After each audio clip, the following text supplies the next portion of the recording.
Jadi tuh panah berkuda itu kan dua kemahiran yang dijadikan satu sekaligus gitu. Terus Arum harus fokus ke panah, Arum harus fokus ke kudanya. Terus jadi kayak fokusnya tuh dibagi dua gitu kan.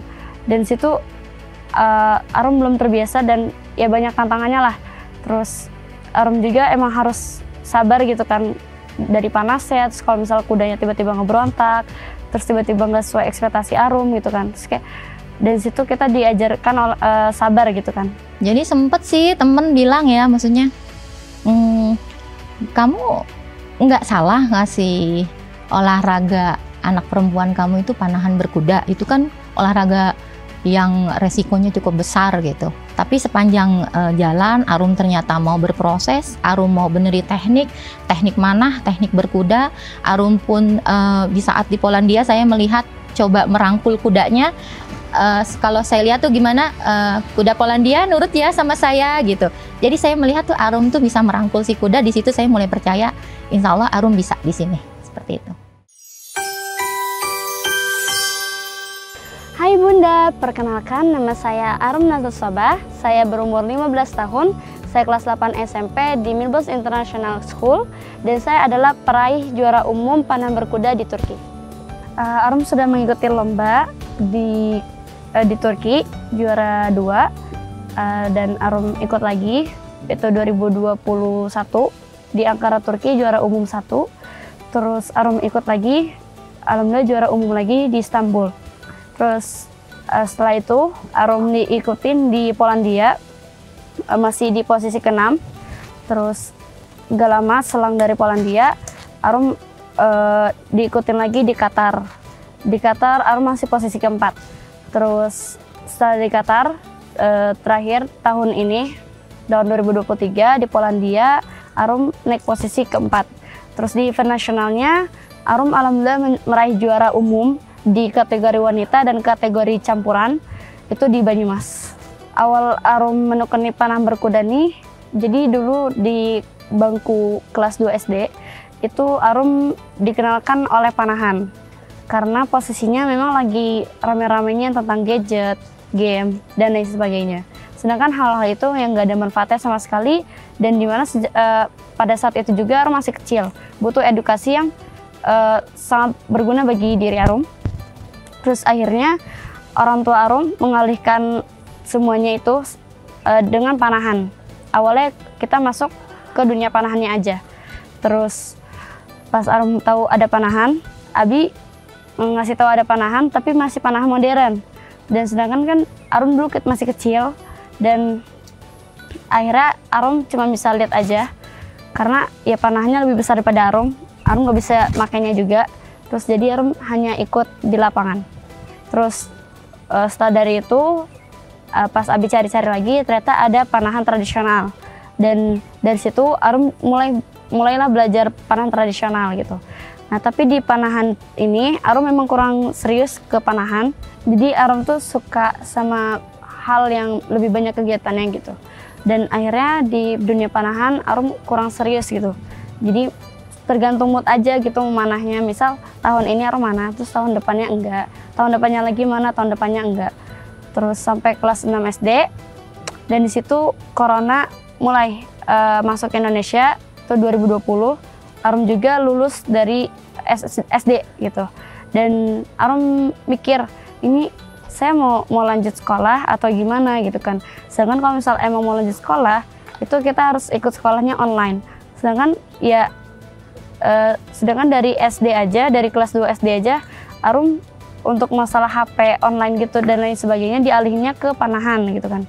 Jadi emang dari kecil Arum kalau misal yang dulu kayak jajet-jajet gitu kurang tertarik gitu, dan pelajaran juga nggak masuk ke otak gitu kan.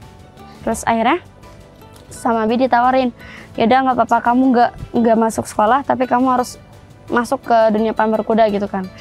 Di situ juga Arum juga ngeliat abang Arum gitu kan kayak keluar negeri buat lomba, terus Arum juga mau kayak gitu kan.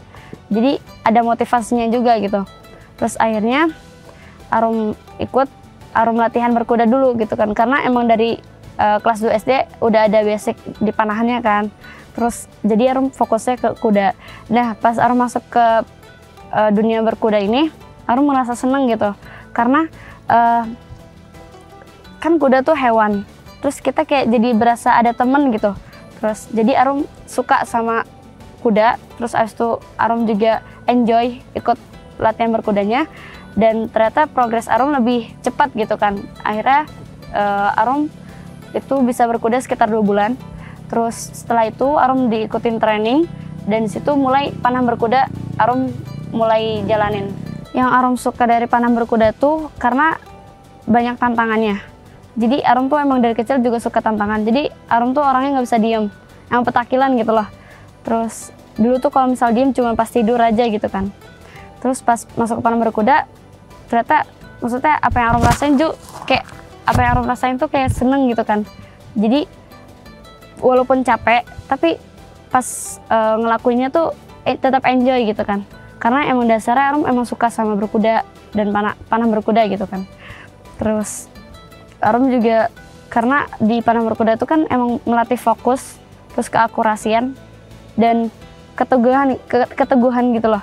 Jadi kayak misal capek nih, terus misal ada luka di tangan, tapi tetap jalanin aja gitu loh. Proses latihan Arum itu biasanya sebelum panah berkuda tuh kita disuruh stretching, terus abis stretching kita disuruh fast shooting dulu. Jadi kita manah cepat di bawah, terus kita manah cepat itu dikasih jaraknya dari 5 meter, terus 10 meter, 15 sampai 20 meter. Terus dan biasanya kayak apa sih, kadang kalau misal lagi pelatihan juga pernah Arum dibilang kayak kamu harus masuk target ini, kalau misal sampai keluar satu anak panah tuh kamu harus push up 5 kali gitu. Dan ya Arum kena gitu kan. Jadi kalau misal untuk latihan secara fisik itu biasanya lebih banyaknya di panah berkuda. Jadi kayak sekalian gitu lah, nggak yang dibagi-bagi, nggak gitu. Arum sekarang kan lagi di sekolah di Milbos. Nah jadi kuda Arum juga dititipin di sekolah Arum gitu kan. Jadi Arum biasanya turun tuh di hari Ahad. Itu juga jarang sih, karena emang di pondok juga ada kegiatan kan. Kalau misal latihan sekarang di pondok Arum sendiri gitu. Hal-hal yang sulit di panah berkuda itu sebenarnya banyak, tapi karena Arum emang ngejalaninnya enjoy, jadi kayak jalanin aja gitu loh. Terus susahnya Arum di panah berkuda tuh pas pas digabungin itu kan emang, jadi tuh panah berkuda itu kan 2 kemahiran yang dijadikan satu sekaligus gitu. Terus Arum harus fokus ke panah, Arum harus fokus ke kudanya, terus jadi kayak fokusnya tuh dibagi 2 gitu kan. Dan situ Arum belum terbiasa dan ya banyak tantangannya lah.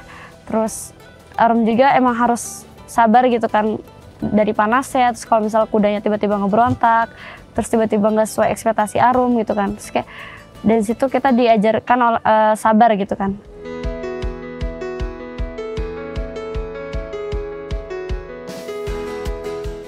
Arum itu anak ketiga, anak bungsu ya. Jadi dari kecil itu Arum memang anaknya super aktif, nggak bisa diem, dan dia tuh suka suka kayak mengeksplor, dia bermain sendiri gitu. Jadi cukup aktif lah anaknya. Jadi waktu anak-anak masih kecil, abinya anak-anak tuh suka sama cerita perwayangan. Jadi abinya tuh suka menceritakan gitu ke Arum, ke kakaknya yaitu Mas Arsa. Dek, di perwayangan ini ada loh wanita yang bisa memanah berkuda namanya Sri Kandi. Dek, ini ada loh namanya Arjuna. Jadi emang sudah diceritakan gitu sama Abi, sampai akhirnya waktu anak-anak SD, Arum kelas 2, Mas Arsa kelas 4, tahu-tahu Abi tuh pulang bawa busur gitu. Ayo yuk kita manah gitu, seperti itu. Jadi awalnya dari situ akhirnya kita kenal dengan panahan. Alhamdulillah orang tua Arum itu mendukung sekali, karena kan ini juga dari kemauan Arum dan orang tua ikut aja gitu kan. Dan orang tua tuh ngasih fasilitas juga gitu kan. Jadi Abi sama Umi ngebeliin Arum kuda, terus beliin alat panah dan lain sebagainya. Pokoknya secara fasilitas tuh tercukupi gitu. Dan orang tua pas Arum latihan juga hadir. Jadi kayak nggak, kalau misal di rumah nanti kayak kok Arum di lapangan, tapi kenapa Abi sama Umi di rumah gitu kan. Kan kalau misal kayak gitu kayak gimana ya? Kayak kurang semangat aja gitu loh. Terus orang tua juga yang yang daftarin Arum ke luar negeri buat lomba dan lain sebagainya.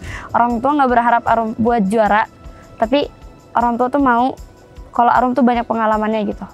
Nah, waktu awal itu kan memang Mas Arsa terlebih dahulu ya yang bergelut di bidang panahan berkuda. Di situ kami baru coba beli kuda 1 gitu. Nah, pas Arum juga termotivasi mau ikutan seperti Mas Arsa, akhirnya Abi belikan kuda lagi. Jadi memang kalau untuk dukungan, kami sangat mendukung sekali anak-anak kami mendalami olahraga ini sampai beli kuda yang katanya 9 ekor. Ya akhirnya juga ada juga sih beberapa dijual ya, karena waktu itu COVID menjual asetnya kuda gitu. Terus karena ingin memberikan alat-alat terbaik untuk anak-anak, ya sampai Abi itu beli busur di Turki, di Polandia. Jadi ada busur yang bagus itu pokoknya Abi cari gitu. Bahkan ini Abi katanya mau beli busur buatan Amerika yang harganya 15 juta. Umi sih sempat bengong-bengong gitu ya, gitu kan, tapi ini demi anak-anak ya akhirnya saya sebagai ibu juga harus mensupport gitu, sampai untuk anak panah pun diberikan yang terbaik gitu untuk anak-anak, seperti itu. Arum waktu belajar berkuda itu kan lulus SD, baru mau menanjak umur 12 tahun yang badannya masih kecil gitu ya. Tapi Arum sudah ingin seperti Mas Arsa, bisa panahan berkuda. Di situ tuh Arum ya sempat nggak mau karena melihat kuda tuh besar, seram, kata Arum. Serem nih gitu. Akhirnya untuk memotivasi Arum mau kenalan sama kuda, akhirnya saya belajar berkuda juga gitu. Sampai akhirnya bisa canter. Nah, akhirnya saya waktu itu bilang sama Arum, "Nih, Umi aja bisa, Dek." gitu. "Umi aja bisa, Dek. Masa iya kamu yang muda tidak termotivasi? Ayo Umi temenin. Kalau kamu belajar berkuda, Umi juga nanti temenin, Umi juga berkuda." Seperti itu.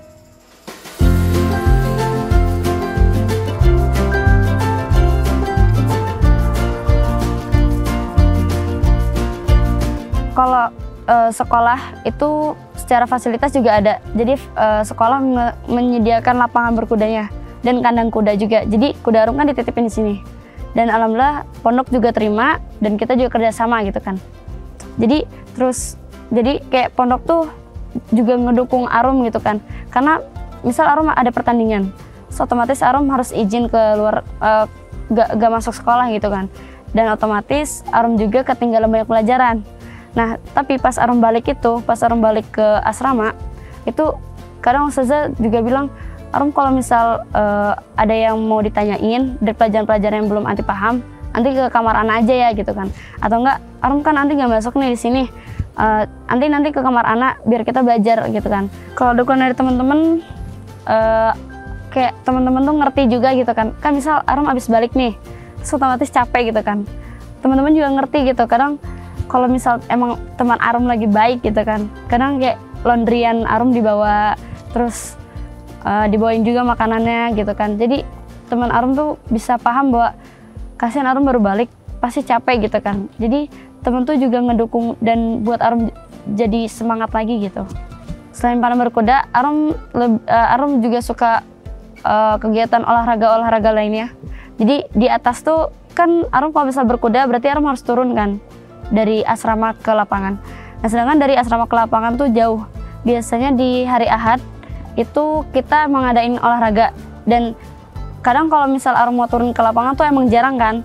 Jadi ya Arum biasanya mainnya basket, volley, terus bulu tangkis, kadang juga lari gitu kan, dan stretching gitu. Kalau di sekolah paling suka buat sekarang itu PKN, karena seru aja gitu, ustazah gurunya juga seru gitu kan, dan jadi Arum juga gampang pahamnya gitu.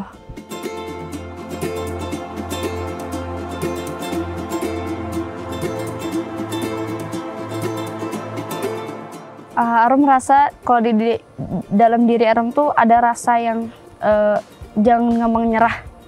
Jadi tuh kadang kan kalau misal latihan, terus misal poinnya jelek, terus kadang tuh juga suka omel gitu kan, kayak fokus doang ini.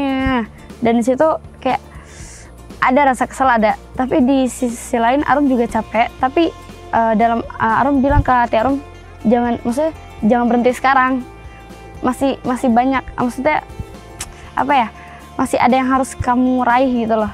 Dan dari situ dalam diri Arum itu jadi termotivasi sendiri, dan akhirnya semangat lagi, terus bangkit lagi gitu buat latihan. Orang yang paling menginspirasi Arum tuh di keluarga itu dari orang tua, terus yang kedua abang Arum sendiri, dan yang ketiga kakak ipar. Jadi abang Arum tuh dulu juga sama kayak Arum, sebenarnya tuh kita bareng, awal panahan, awal berkuda tuh bareng.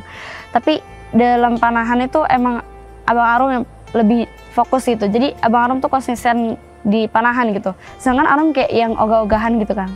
Terus di situ Arum mau lihat pas semenjak abang Arum masuk ke dunia panahan, itu abang Arum tuh yang sering keluar negeri, terus lomba dan bisa menang gitu kan. Terus Arum juga mau kayak gitu, dan akhirnya Arum coba di tahun 2020 kemarin. Kalau misal dari kakak ipar itu banyak yang buat Arum jadi termotivasi. Pertama, kakak ipar juga tuh pelatih Arum juga gitu kan. Jadi ya kadang juga suka kena omel, terus abis itu banyak yang harus diperbaikin gitu kan. Dan di situ Arum mulai belajar bahwa oke, berarti Arum di sini salah, terus berarti Arum harus dibenerin di sini juga gitu. Maksudnya kayak di teknik ini Arum salah, terus dibenerin, dan akhirnya Arum mulai biasain diri Arum buat menggunakan teknik baru ini gitu. Arum itu kan anak ketiga, anak bontot ya, bisa dibilang anak apa ya, maksudnya apa yang dia minta tuh sama Abi itu pasti diturutin kan gitu. Nah saat Arum mulai concern di panahan berkuda, yang lihat kuda tuh besar dan kadang dapat kudanya yang tidak sesuai harapan, yang agak kenceng gitu ya, itu sempet hati seorang ibu tuh, saya harus kuat melihat anak kecil saya harus berani, harus bisa menaklukkan kuda gitu. Saya pun akhirnya harus tega-tegaan lah melihat Arum untuk gimana kudanya nurut sama Arum, seperti itu. Kalau kompetisi yang paling deg-degan tuh sebenarnya waktu di Qatar. Arum waktu tes kuda itu sampai jatuh 2 kali oleh kuda Qatar. Karena kuda Qatar itu kan rata-rata kuda Arab yang memang tipikalnya itu nggak bisa diem gitu, maksudnya kurang jinak gitu. Arum maksudnya Arum tuh sengaja dibuang dari punggung kuda sama itu kuda. Kita sebagai ibunya, aduh jatuh tuh Arum, jatuh gitu kan. Itu sempat saya harus, gimana dek, bisa kamu dek? Ya karena Arum juga semangat, bisa Mi. Akhirnya Arum lanjutkan sampai di hari H-nya waktu event, Arum dapet kuda hitam, tingginya lebih tinggi daripada kuda pegangan Arum, larinya lebih kencang dari kuda Santi pegangan Arum. Di situ saya cuma baca doa ya, mudah-mudahan Arum bisa menunaikan eventnya dengan baik, dan alhamdulillah di situ Arum baru di peringkat keempat. Di situ aja saya kamu sudah di atas kuda Arab yang yang nggak bisa diam, larinya kenceng, kamu itu udah keren banget buat Umi gitu, seperti itu. Jadi sempet sih temen bilang ya, maksudnya kamu nggak salah ngasih olahraga anak perempuan kamu itu panahan berkuda, itu kan olahraga yang resikonya cukup besar gitu. Ya sempet sih saya bilang sama Abi, Arum kalau event kasih kudanya yang pelan ya Bi, jangan yang kenceng-kenceng. Maksudnya memang mau warning gimana anak saya itu tidak kenapa-kenapa gitu. Tapi sepanjang jalan Arum ternyata mau berproses, Arum mau beneri teknik mana, teknik berkuda. Arum pun di saat di Polandia saya melihat coba merangkul kudanya. Kalau saya lihat tuh gimana kuda Polandia nurut ya sama saya gitu. Jadi saya melihat tuh Arum tuh bisa merangkul si kuda. Di situ saya mulai percaya, insya Allah Arum bisa di sini, seperti itu. Yang paling sering dikasih tahu kata-kata dan pesan ke Arum itu khairun nas anfa'uhum linnas. Sebaik-baik manusia adalah yang berguna bagi manusia lainnya. Dan di situ Arum ngerasa bahwa alhamdulillah banyak yang termotivasi karena ngeliat video Arum gitu. Jadi Arum ngerasa bahwa maksudnya berarti saya telah memotivasi orang, dan orang itu tergerak untuk mengikuti olahraga panahan berkuda ini gitu. Jadi alhamdulillah aja. Selama kompetisi panahan berkuda, Arum sih ada di posisi 5 besar. Pasti juga naik podium, juara 2, juara 3. Tapi Arum tuh suka curhat sama Umi tuh, susah banget ya ngalahin poinnya Mas Arsa gitu. Jadi Arum tuh melihat saingannya itu adalah Mas Arsa, gimana caranya dia bisa melampaui poinnya Mas Arsa. Tapi setiap event kalau ketemu sama Mas Arsa, pasti poinnya di bawah Mas Arsa. Dia paling agak-agak sedikit, kalah lagi aku. Padahal dia naik podium juga gitu. Tapi dia melihat poinnya di situ. Ya saya bilang bahwa kan Mas Arsa terlebih dahulu lebih awal panahan berkudanya. Terus Mas Arsa juga belajar berkudanya kan juga sama guru-guru internasional juga Mas Arsa lebih awal. Ya insya Allah Arum juga bisa kok gitu. Arum juga bisa kok. Dan dengan seiringnya waktu maksudnya banyak latihan, insya Allah akan dapat feel-nya tuh gimana anak panah Arum itu bisa masuk ke target dan posisinya di poin tertinggi gitu. Jadi Arum jangan lelah untuk berlatih gitu. Cita-cita Arum itu mau jadi diplomat, karena tadi yang Arum bilang khairunas anfa'uhum linnas. Jadi jadi itu dulu Arum mau jadi relawan. Tapi pas ikut Abi, pas jadi relawan tuh kayak kayak gimana ya? Nggak tahu, tiba-tiba berubah pikiran aja gitu, mau jadi diplomat aja gitu. Karena pas Arum keluar negeri itu kita ke kedutaan, dan di situ yang banyak cerita-cerita dari Padubes, dari Budubes, dan banyak cerita yang di situ Arum terinspirasi buat jadi diplomat gitu. Target Arum itu sebelum Arum umur 17 tahun, Arum mau jadi juara dunia dulu dan mengalahkan laki-laki yang ada di negeri-negeri luar negeri sana. Dan Arum pengen menunjukkan bahwa perempuan itu bisa kuat dan gak gampang nyerah. Jadi jangan anggap remeh perempuan juga gitu. Sepanjang Arum ini sudah hampir 3 tahun panahan berkuda, fokus di panahan berkuda, banyak inbox, DM, WA, itu langsung japri ke Umi, tanya gimana sih Bun cara ngedidik Arum bisa seperti itu gitu. Jadi akhirnya saya maksudnya ternyata anak saya sudah menjadi inspirasi ya di luar sana gitu. Baru sadar, maksudnya kan di sini kan kami sebagai orang tua hanya ingin mengarahkan anak-anak dapat kegiatan yang lebih positif. Tapi dengan video-videonya Arum, video-videonya Arsa, ternyata banyak orang tua termotivasi anaknya ingin bisa panahan berkuda. Di situ tuh saya maksudnya, Masya Allah ternyata sampai segini ya efeknya gitu. Padahal awalnya hanya untuk memberikan kegiatan yang lebih menantang, yang lebih yang lebih suportif dan yang bisa mengasah kepekaan gitu. Karena kalau dilihat kan anak-anak sekarang tuh kan bisa dilihat maksudnya kan mungkin sopan santunnya atau mulai menghilang. Nah, saya ingin anak-anak ini dengan dia berkuda, dia harus tahu gimana menaklukkan kuda, dia harus tahu gimana menghargai kuda setelah dia juara, terus dia harus paham bahwa kuda yang dia pakai dia harus mandikan, dia harus ajak main, dia harus kasih makan gitu loh, seperti itu. Jadi itu tuh semua mengajarkan kehidupan tuh di saat kita di atas, oke, kita mengendalikan kuda, tapi di saat kamu turun dari kuda, kuda ini majikan kamu gitu, kamu harus kasih makan yang benar, harus dimandiin dengan kasih sayang gitu. Nah, kalau udah bersih kudanya baru dituntun masuk ke kandang. Sampai di sini pun abangnya yang ngajarin kalau habis latihan tuh Dek, kudanya diajak jalan dulu deh, diajak ngobrol sambil makan rumput gitu. Nah, itu dipraktikkan sama Arum gitu, seperti itu. Untuk teman-teman yang mau berprestasi juga, please jangan bilang udahlah gak bisa, tapi tetap usaha gitu. Karena kalau misal emang dari awal kita udah ngeblok di otak kita bahwa kita nggak bisa, dan ya udah akhirnya beneran nggak bisa. Tapi kalau misal kita bilang saya bisa ngeraih apa yang saya mau, dan otomatis kita bisa ngeraih apa yang kita mau gitu, asalkan ada doa dan usaha. Karena kalau misal cuma doa tapi tanpa usaha, berarti itu mimpi gitu kan. Karena ya di sampingnya doa, usaha, di samping usaha harus ada doa gitu. Saya pernah bilang sama Arum sama Arsa tuh, setiap anak pasti punya bintangnya. Kalau kalian sudah paham bintang kalian di mana, kejar itu gitu. Jadi untuk bunda-bunda semuanya, mungkin bunda harus coba mendalami anak bunda ini anak bunda sukanya apa ya gitu. Jadi jangan langsung di-cut atau apa. Contoh banyak mahal ya panahan berkuda. Insya Allah rezeki itu datang. Saya merasakan sendiri di saat kami coba nyemplung ke dunia panahan berkuda yang memang notabene mengeluarkan dana cukup besar. Alhamdulillah rezeki kami pun ada seperti itu. Jadi semangat untuk bunda-bunda. Insya Allah buah hatinya harus lebih tinggi untuk mencapai cita-citanya.